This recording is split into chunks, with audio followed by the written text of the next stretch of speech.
Le projet que j'ai proposé pour l'appel à projet du FRAC, c'est un projet de documentaire. Un projet de documentaire dont le sujet est la technique et les cris, chants d'appel au troupeau que les éleveurs emploient et plus largement la communication qu'ils ont avec leurs bêtes. Donc moutons, vaches, dindes.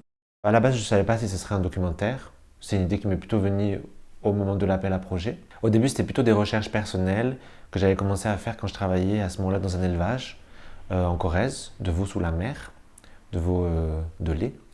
Et parce qu'en fait, quand j'ai commencé à travailler là-bas, ils m'ont demandé à un moment donné de changer les vaches de pâture.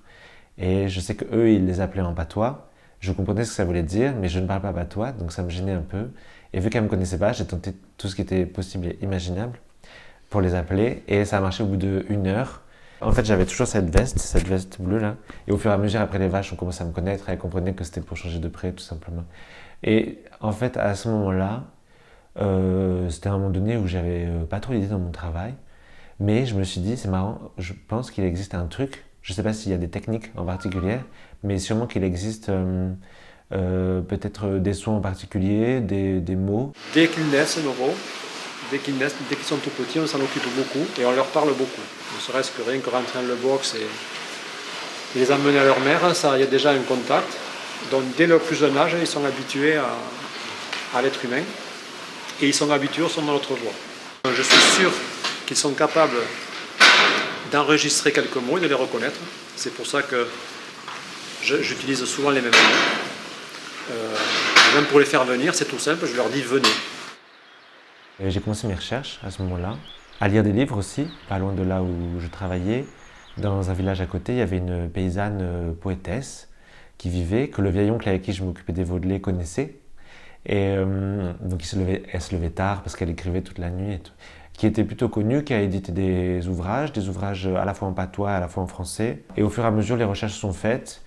Et j'avais étudié en design, donc j'avais plutôt l'habitude de faire des objets avec une fonction particulière. Et en fait, à ce moment-là, le confinement a fait en fait que j'ai pas travaillé. C'est-à-dire que j'ai lu, énormément lu, j'ai beaucoup mangé, j'ai beaucoup jardiné.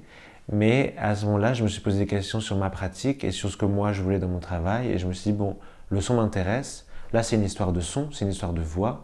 Et peut-être que en design, où en fait on fait des projets, des objets pour les gens, peut-être qu'en fait c'est les gens qu'il faut que j'aille voir directement pour savoir comment ça marche.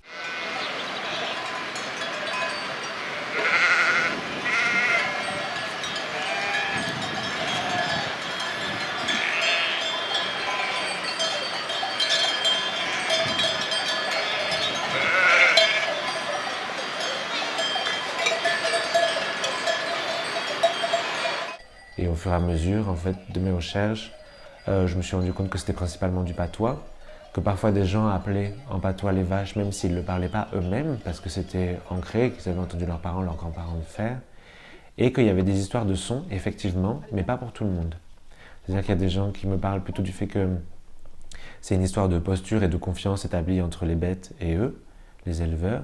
Il y a des gens qui me parlent vraiment de la propagation du son dans la vallée et au sein des montagnes. Et il y a des gens comme mon grand-père qui ne parlent pas. Je ne l'entends pas parler aux vaches quand je m'occupe des vaches avec lui, jamais. Parce qu'on dit aussi que parfois pour les appeler, en fait, il suffit d'un seau avec du grain. Mais surtout pas des petits cailloux, comme ceux dont parle Valérie Isabelle, mais vraiment du grain. Et voilà, le projet est né à ce moment-là. Et pendant le confinement, je me suis dit, bon, en fait, peut-être que j'ai pas d'objet à faire. En fait, par rapport à ça, je ne vois pas quel type d'objet je pourrais faire, d'autant que je ne suis pas concerné par la question.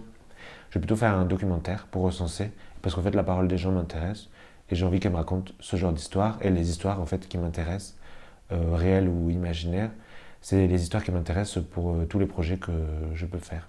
Je chante dans la bergerie quand on est en agnelage, et ça, elles aiment bien. Le chant adoucit, mais on leur met de la musique quand on est en bergerie. Okay. À l'époque des agnelages. Et elles aiment beaucoup la musique. Ça les calme. Et France Inter. Et France Inter.